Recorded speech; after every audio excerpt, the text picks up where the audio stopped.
Hello guys, അങ്ങനെ ഇന്ന് ഞാൻ ചെറിയൊരു പരീക്ഷണം ചെയ്യാൻ പോവാണ്. എൻ്റെ കയ്യിലിരിക്കുന്ന ഈ ചില്ലറ പൈസ കൊണ്ട് മാത്രമാണ് ഞാൻ ഇന്നൊരു ദിവസം കഴിയാൻ പോകുന്നത്. ഈ ചില്ലറ കൊണ്ട് ഞാൻ എന്തൊക്കെ ചെയ്തതെന്നും ഇത് എത്ര ചില്ലറ ഉണ്ടായിരുന്നെന്നും ഞാൻ വീഡിയോയുടെ അവസാനം പറയാം. അതുകൊണ്ട് വീഡിയോ മുഴുവനായിട്ടൊന്ന് കാണണേ. വണ്ടി എടുത്തുകൊണ്ട് ഞാൻ രാവിലെ തന്നെ ഇറങ്ങി. ആദ്യം ഞാൻ ചെയ്തത് പെട്രോൾ അടിക്കുമായിരുന്നു. ഇവിടെ എനിക്ക് ചിലവായത് 50 രൂപയാണേ. അത് കഴിഞ്ഞിട്ട് ആഹാരം കഴിക്കാനായിട്ട് അടുത്തുള്ളൊരു ഹോട്ടലിലോട്ട് പോയി.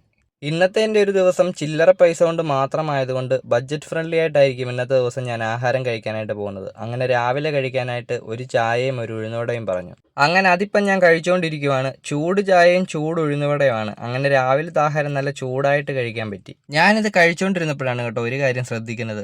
ഇത് കണ്ടില്ലേ, ഇതെല്ലാം പഴയ കാലത്തെ നോട്ടുകളാണ്. ഇതൊക്കെ അവർ വളരെ ഭദ്രമായിട്ടാണ് കേട്ടോ സൂക്ഷിക്കുന്നത്. ഞാൻ ഇതുവരെയും കണ്ടിട്ടില്ലാത്തതും ഞാൻ ജനിക്കുന്നതിന് മുമ്പുള്ള നോട്ടുകൾ വരെ എനിക്ക് അവിടുന്ന് കാണാനായിട്ട് സാധിച്ചു. അതൊക്കെ കണ്ടിരുന്ന് അങ്ങനെ ചായ കുടിച്ചു കഴിഞ്ഞു. ഇവിടെ എനിക്ക് ചിലവായത് 20 രൂപയാണ്. അവിടുന്ന് ഇങ്ങോട്ട് വരുന്ന സമയത്ത് കണ്ടതാണ്. ഞങ്ങളുടെയൊക്കെ ഈ ഭാഗങ്ങളിൽ ഇപ്പം കൂടുതൽ റബ്ബർ തോട്ടങ്ങളൊക്കെ വെട്ടിത്തെളിച്ചിട്ട് ഇതേപോലെ കൈത വെച്ച് പിടിപ്പിച്ചിരിക്കുവാണ്. ഇപ്പം ഏറ്റവും കൂടുതൽ നല്ല രീതിയിൽ ലാഭമുള്ളൊരു കൃഷിയാണെന്ന് തോന്നുന്നു ഇത്. സമയം ഇപ്പോൾ ഏകദേശം 11 മണി കഴിഞ്ഞിട്ടുണ്ട്. ഇപ്പം പൊതുവെ നല്ല ചൂടാണ്. വെയിലടിച്ചിട്ടാണെന്നുണ്ടെങ്കിൽ കൈയൊക്കെ നല്ല രീതിയിൽ അങ്ങ് പൊള്ളാൻ തുടങ്ങി. ഞാൻ നേരെ ഇപ്പോൾ എരുമേലിലെത്തി. കുറച്ച് നാളുകളായിട്ട് അമ്മ പറയുന്ന ഒരു അലമാര മേടിക്കണമെന്ന്. അങ്ങനെ നേരെ ഇപ്പം ഞാനിന്ന് ജസ്റ്റ് വില ചോദിക്കാനായിട്ട് ഒരു കടയിൽ കയറിയതാണേ.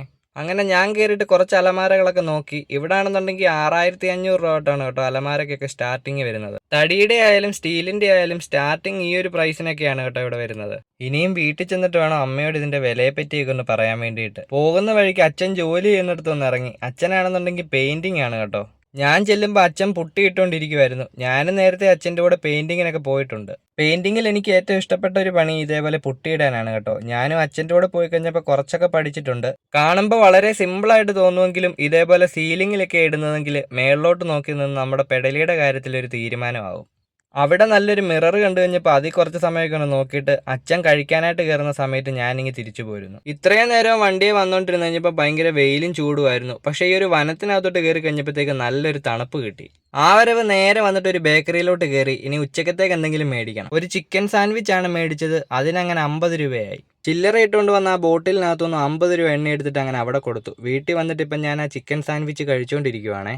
ഇതേപോലെ ഒരു ചിക്കൻ സാൻഡ്വിച്ചും കൂടെ മേടിച്ച് കഴിച്ച് കുറച്ച് വെള്ളവും കൂടെ കുടിച്ചു കഴിഞ്ഞാൽ നമ്മുടെ വിശപ്പ് മാറിക്കോളും. പക്ഷേങ്കിൽ വെള്ളം കുടിക്കാനായിട്ടൊന്നും ഞാൻ മേടിച്ചിട്ടില്ലായിരുന്നു. അങ്ങനെ ചിക്കൻ സാൻഡ്വിച്ച് മുഴുവനും കഴിച്ചതിന് ശേഷം വീട്ടിൽ നിന്നും വെള്ളമൊന്നും കുടിക്കാതെ എൻ്റെ കയ്യിലിരിക്കുന്ന പൈസ കൊണ്ട് തന്നെ നേരെ പോയിട്ട് ഒരു മുന്തിരി ജ്യൂസ് മേടിച്ച് ഞാൻ കുടിച്ചു. കഴിച്ചു കഴിഞ്ഞപ്പോഴത്തേക്ക് തന്നെ നല്ല ദാഹം ഉണ്ടായിരുന്നു. അതിൻ്റെ കൂടെ ഇപ്പോഴത്തെ ചൂട് കാരണം ഒന്നും കൂടെ ദാഹം കൂടി. അങ്ങനെ അവിടെ എനിക്ക് ചിലവായത് 20 രൂപയാണേ. വൈകുന്നേരം ആയി കഴിഞ്ഞപ്പോൾ അങ്ങനെ കുളിയൊക്കെ കഴിഞ്ഞിട്ട് ഇപ്പോൾ വൈകിട്ടത്തെ ഫുഡ് മേടിക്കാൻ ഞാൻ പൊക്കോണ്ടിരിക്കുവാണ്. അങ്ങനെ തട്ടുകടയിൽ കയറിയിട്ട് ചൂടായിട്ട് അടിക്കുന്ന 2 പൊറോട്ട വാങ്ങി. ഇവിടെ എനിക്ക് ചിലവായത് 20 രൂപയാണ്. എൻ്റെ കയ്യിൽ ആകെ 160 രൂപ ഉണ്ടായിരുന്നുള്ളൂ. ആ ചെറിയ പൈസ കൊണ്ടാണ് ഞാൻ പെട്രോൾ അടിച്ചതും ഒരു ദിവസത്തേക്ക് ചെറിയ രീതിയിൽ ആഹാരം കഴിച്ചതും. അപ്പോൾ ഇന്നത്തേക്ക് ഇത്രയേ ഉള്ളൂ. വീഡിയോ ഇഷ്ടപ്പെട്ടാൽ ഒന്ന് സബ്സ്ക്രൈബ് ചെയ്യാനും ഒരു ലൈക്ക് അടിക്കാനും മറക്കല്ലേ.